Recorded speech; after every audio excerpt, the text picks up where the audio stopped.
नमस्कार विद्यार्थियों, हम पढ़ेंगे आज कक्षा की एक जो पुस्तक है भूगोल से संबंधित। उसमें हम पढ़ेंगे संसाधन के बारे में। पहला उसका अध्याय है संसाधन के बारे में हम अध्ययन करेंगे। ठीक है, संसाधन और जो पुस्तक का पूरा नाम है संसाधन एवं विकास। इस पुस्तक का पहला अध्याय होगा हमारा संसाधनों के बारे में हम अध्ययन करेंगे।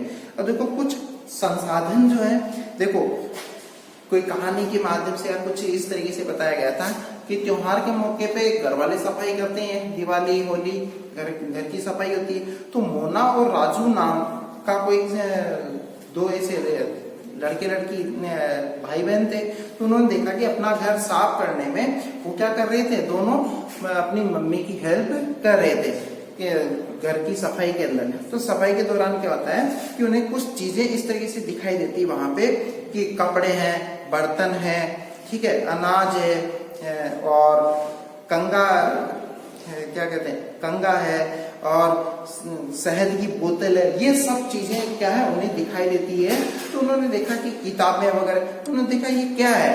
तो बताया गया कि उन्हें ये चीज बताई गई कि ये सब क्या है कि इनमें से प्रत्येक वस्तु क्या थी, उपयोगी है। प्रत्येक वस्तु को किस रूप में प्रस्तुत किया गया, ये सब वस्तुएं क्या है, उपयोगी। शहद की बोतल है वो भी उपयोगी, खाली होने के बाद में उसमें और अन्य चीजें डाल सकते हैं। किताबें पढ़ने के काम में आती है, हम पढ़ेंगे और हमारे छोटे भाई पढ़ेंगे, ठीक है, तो उनको भी ज्ञानार्जन होगा। कंगा है हमारे पूरे परिवार के लिए उपयोगी हो सकता है, ठीक है। तो ऐसी जितने भी सब चीजें थी वो क्या थी, सभी उपयोगी थी। तो उन्होंने ये चीज देखी कि ये सभी चीजें क्या है, उपयोगी है। तो मोना ने कहा इसलिए ये महत्वपूर्ण है, यानी ये सब चीजें हमारे लिए क्या है, महत्वपूर्ण है। किसको बताया, ये रवि को बताया कि ये जितनी भी चीजें हमारे लिए, उसने बताया ये उपयोगी है। तो इसने बताया कि ये उपयोगी इस वजह से क्योंकि हमारे लिए ये महत्वपूर्ण। कंगा हमारे लिए महत्वपूर्ण होता है, कंगा नहीं होगा तो हम कंघी नहीं कर पाएंगे, ठीक है। शहद की जो बोतल है, शहद कई असाध्य बीमारियों के अंदर काम में आता है। खाली होने के बाद में कहीं पे भी हम उसको उपयोगी बना सकते हैं, ठीक है। पुस्तक है वो भी कई जगह, अनाज है, बर्तन है, कपड़े हैं, ये सब क्या है, बहुउपयोगी चीजें हमारे लिए बहुत सी। और भी घर के अंदर और भी कई सी चीजें होती है, तो ये क्या है हमारे लिए बहुत ही महत्वपूर्ण है, ठीक है। अब मोना ने इसको क्या बताया, रवि को बताया था कि इसलिए ये सब चीजें हमारे लिए क्या है, महत्वपूर्ण है। और अम्मा ने कहा ये संसाधन है, मतलब ये क्या है, संसाधन हमारे लिए उपयोगी है। ये सब क्या है, साधन है और इन सब साधनों की हमें प्राप्ति हुई है किसी न किसी रूप से, हमें ये सब क्या मिले हैं, तो उनको संसाधन की उपमा दी गई है। अब संसाधन क्या है, ये अम्मा के द्वारा पूछ लिया जाता है कि संसाधन क्या है। अम्मा ने राजू से पूछा, तो राजू ने बताया कि प्रत्येक वस्तु जिसका, क्या बताया गया, प्रत्येक वस्तु जिसका उपयोग आवश्यकताओं को पूरा करने के लिए किया जाता है संसाधन कहलाती है। संसाधन, अब संसाधन के बारे में ये बताया गया है, प्रत्येक वस्तु जिसका उपयोग, प्रत्येक वस्तु जिसका उपयोग हमारे लिए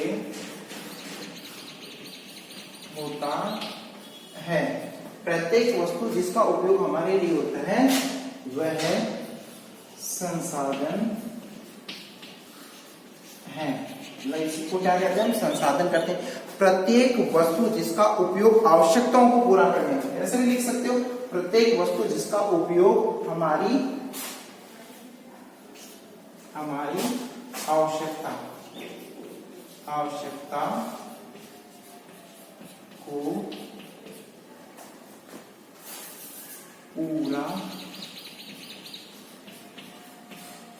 पूरा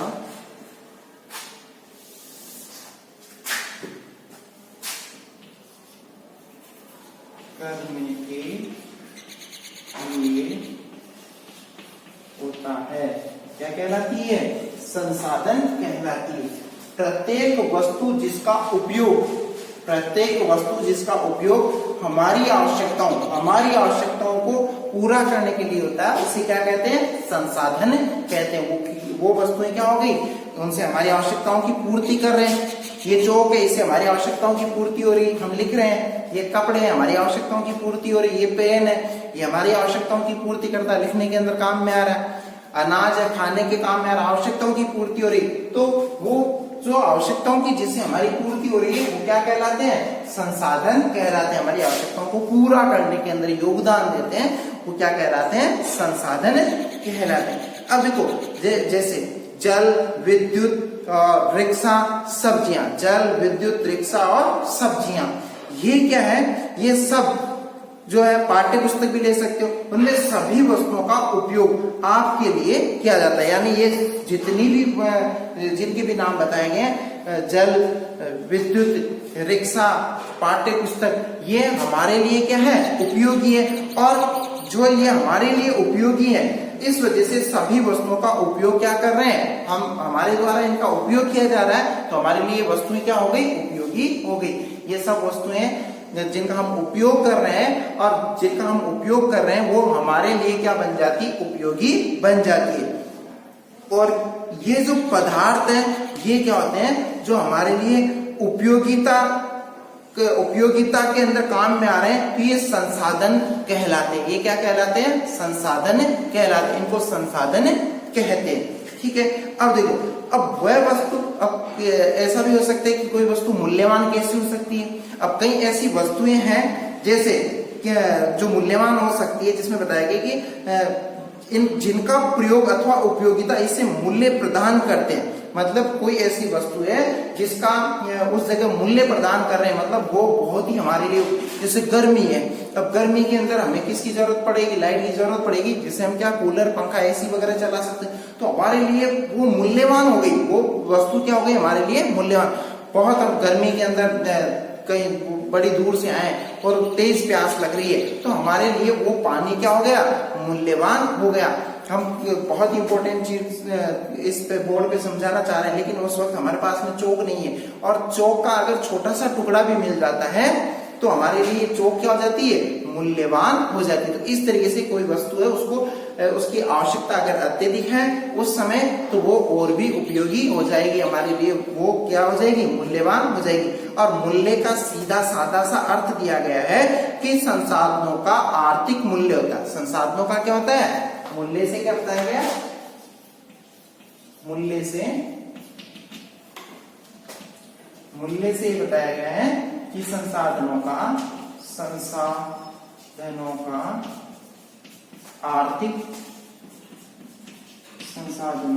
आर्थिक महत्व होता है, जिससे हमारा क्या फायदा हो। तो वह वस्तु क्या होगी? मूल्यवान हो जाती है। वह वस्तु क्या हो जाती है? मूल्यवान। जैसे उदाहरण के लिए धातुओं का आर्थिक मूल्य होता है। धातुओं का आर्थिक मूल्य होता है। धातुओं का कैसे होता है? जैसे सोना है, बहुत अत्यधिक मूल्यवान है। चांदी है, मूल्यवान है। ठीक है। तो ये क्या है? उनका आर्थिक मूल्य। हम सोने की छोटी सी चीज बेचते हैं, लाखों रुपए आ जाते हैं, हजारों की संख्या के अंदर आ जाते हैं। ठीक है। और वही हम उससे कुछ ज्यादा बेचेंगे चांदी, तो उससे कम पैसे आएंगे। ठीक है। उसका उस जगह, और लोहा बहुत ज्यादा बेचते हैं, तब जाके हमें सोना तो थोड़ा सा बेचना पड़ रहा है, लेकिन लोहा अत्यधिक बेचना पड़ रहा है, तो धातु में अंतर हो गया। तो धातुएं हमारे लिए मूल्यवान होती है। धातुएं हमारे लिए क्या होती है? मूल्यवान होती है, मूल्यपरक होती है। ठीक है। अब मनुष्य की आवश्यकताओं को पूरा करते हैं, और ये सब चीजें क्या है? मनुष्य की आवश्यकताओं को पूर्ण करने में अपना योगदान देती है। अब कुछ संसाधन समय के साथ आर्थिक रूप से मूल्यवान हो सकते हैं। कुछ संसाधन ऐसे भी हो सकते हैं जो समय के अनुसार उनका आर्थिक महत्व हो सकता है। अब जिस वक्त जिस वस्तु की डिमांड हो, उस वक्त वह वस्तु क्या होती है? हमारे लिए उपयोगी हो जाती है, हमारे लिए वो क्या हो जाती है? मूल्यवान हो जाती है। ठीक है। उसका अलग ही मूल्य। कोई वक्त ऐसा था कि केवल स्कूलों के अंदर जाके पढ़ना करना, ये उस दौर का वो क्या था? मूल्यवान था। आज मोबाइल, जिससे बच्चों को दूर रखा जाता, आज बच्चों को मोबाइल दिया जा रहा है। क्यों दिया जा रहा है? क्योंकि अभी उपयोगी है, इसका उपयोग है, इसके बिना हम आगे नहीं बढ़ पाएंगे। रीजन इसका, क्योंकि हम पढ़ाई नहीं कर पाएंगे, स्कूलों के द्वारा ऑनलाइन पढ़ाई वगैरह करवाई जा रही है। तो मोबाइल अभी क्या हो गया? मूल्यवान हो गया, हमारे लिए बहुत उपयोगी है, जिसमें बच्चों के लिए, अब बच्चों का उससे क्या फ्यूचर जुड़ा हुआ है, उनकी एजुकेशन जुड़ी है, तो इसका महत्व है उस जगह। ठीक है, अब हम पढ़ेंगे संसाधनों के प्रकार। ये थे संसाधन और संसाधनों की उपयोगिता के बारे में हमने अध्ययन किया। अब संसाधनों के प्रकार बिंदु है संसाधनों के प्रकार। अब संसाधनों के जो प्रकार है उसके बारे में हम अध्ययन करते हैं कि संसाधन जो बताए गए सामान्यतः संसाधन प्राकृतिक व मानव निर्मित कैसे होते हैं, दो प्रकार के होते हैं। संसाधन कितने होते हैं, दो प्रकार के, एक होता है प्राकृतिक, ठीक है, और दूसरा हो गया मानव निर्मित। दूसरा कौन सा हो गया, मानव निर्मित। ये दो प्रकार के क्या होते हैं, संसाधन होते हैं। प्राकृतिक संसाधन जो प्रकृति प्रदत्त होते हैं, उसमें हमारा कोई योगदान नहीं होता है, ये हमें क्या प्रकृति के द्वारा प्राप्त होते हैं। और मानव निर्मित संसाधन वो होते हैं जिसको बनाने के अंदर किसका योगदान रहा हो, मानव का योगदान रहा हो। जैसे ये चौक है, ये कैसा संसाधन है, प्राकृतिक, इसको हम कह नहीं सकते ये मानव निर्मित है, क्योंकि इस चौक को किसने बनाया, मानव ने बनाया है। तो इस तरीके से जो प्राकृतिक संसाधन है मानव निर्मित। अब देखो जो मानव निर्मित और मानव में वर्गीकृत किया गया है, मानव के अंदर भी वर्गीकृत इस प्रकार से किया गया कि इसके उपयोगी व अनुपयोगी संसाधन कहीं ऐसे आवश्यक होते हैं, कहीं अनावश्यक भी हो सकते हैं। ठीक है, अब हम पढ़ेंगे प्राकृतिक संसाधन। प्राकृतिक संसाधन जो संसाधन प्रकृति से प्राप्त होते हैं। प्राकृतिक संसाधन से क्या अभिप्राय है, वे संसाधन जो प्रकृति से प्राप्त होते हैं। कौन से, वे संसाधन जो प्रकृति से प्राप्त होते हैं क्या कहलाते हैं, ये प्राकृतिक संसाधन कहलाते हैं, क्योंकि हमें प्रकृति के द्वारा क्या है प्राप्त हो रहे, अधिक संशोधन के बिना उपयोग में लाया जाए। मतलब अधिक संशोधन के बिना, इनमें क्या नहीं किया जाए, बिना संशोधन या कम संशोधन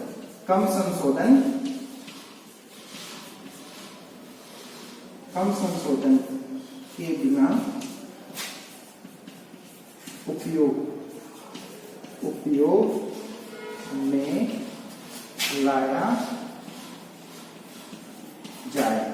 तो ये क्या कहलाएंगे, हमें ये कैसे संसाधन कहलाएंगे, ये प्राकृतिक संसाधनों की श्रेणी के अंतर्गत आते हैं, प्राकृतिक संसाधन कहलाते हैं। अब जैसे वायु प्राकृतिक संसाधन है, ठीक है, जल, मृदा, खनिज, ये सब क्या कहलाते हैं, प्राकृतिक संसाधन कहलाते हैं, इनको प्राकृतिक संसाधन कहते हैं। अब देखो इसमें भी क्या बताया गया है कि संसाधनों में से बहुत से जो प्रकृति से हमें क्या प्राप्त होते हैं, निःशुल्क प्राप्त होते हैं। हवा निःशुल्क प्राप्त हो रही है, जल हमें निःशुल्क प्राप्त हो रहा है, तो ये क्या है कि ये निःशुल्क प्राकृतिक संसाधन होते हैं। ठीक है, अब प्राकृतिक संसाधनों को जो है विस्तृत रूप से हम इसका अध्ययन करेंगे, जिसमें बताएंगे नवीकरण और अनवीकरण। प्राकृतिक संसाधन कैसे बताएंगे, नवीकरण व अनवीकरणीय संसाधन, इनके बारे में हम अध्ययन करते हैं। प्राकृतिक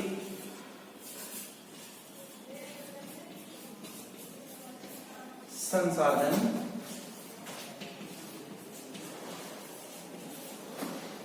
नवीकरण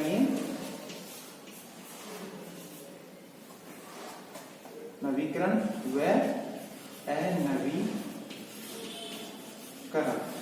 दो प्रकार के हो गए, प्राकृतिक संसाधन नवीकरण और दूसरा हो गया अनवीकरण, नाम से ये जाने जाते हैं। दो प्रकार के संसाधनों के बारे में अध्ययन करेंगे। अब नवीकरण, पहला शब्द आता नवीकरण संसाधन। अब नवीकरण संसाधन वे संसाधन है जो शीघ्रता से नवीकृत अथवा पुनः पूरित हो सके। मतलब नवीकरण से मतलब यह संसाधन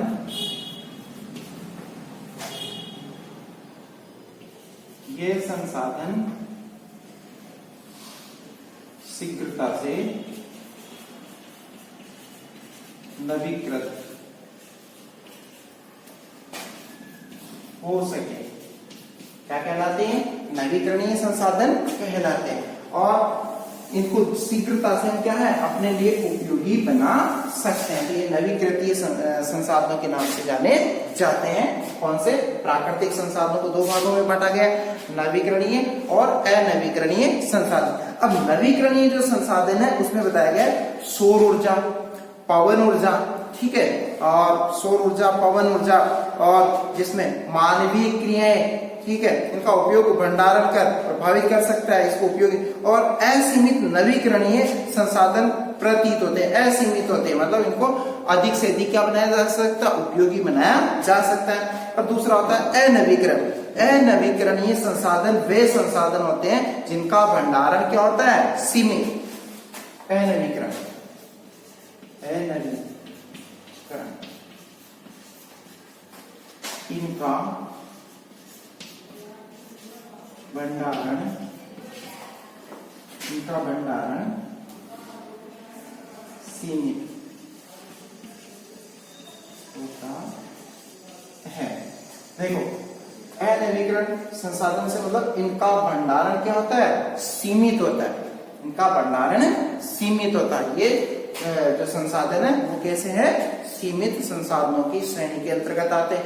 इन्हें नवीकृत अथवा पुनः पूरित होने में हजारों वर्ष लग जाते हैं। इनको बनने में हजारों वर्ष लग जाते हैं। इन्हें बहुत लंबा समय लग जाता है, तब जाके ये क्या होते हैं? निर्मित होते हैं। इस तरीके से इनका निर्माण होता है।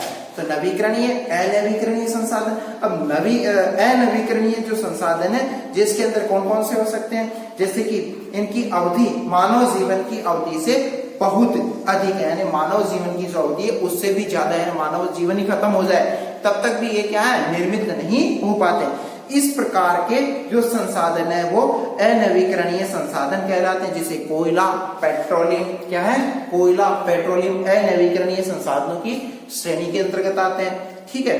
और दूसरी चीज, प्राकृतिक संसाधनों का विवरण भूभाग, जलवायु और ऊंचाई और अनेक भौतिक कारकों पर निर्भर करता है। मतलब प्राकृतिक संसाधनों का जो प्राकृतिक जो संसाधन है वो कहाँ है? इनका वितरण किस प्रकार है? भूभाग, ऊंचाई, जलवायु इत्यादि कारणों पे क्या करता है? निर्भर करता है। अब मानव निर्मित संसाधन, अगला जो हमारा बिंदु होगा वह मानव निर्मित संसाधन।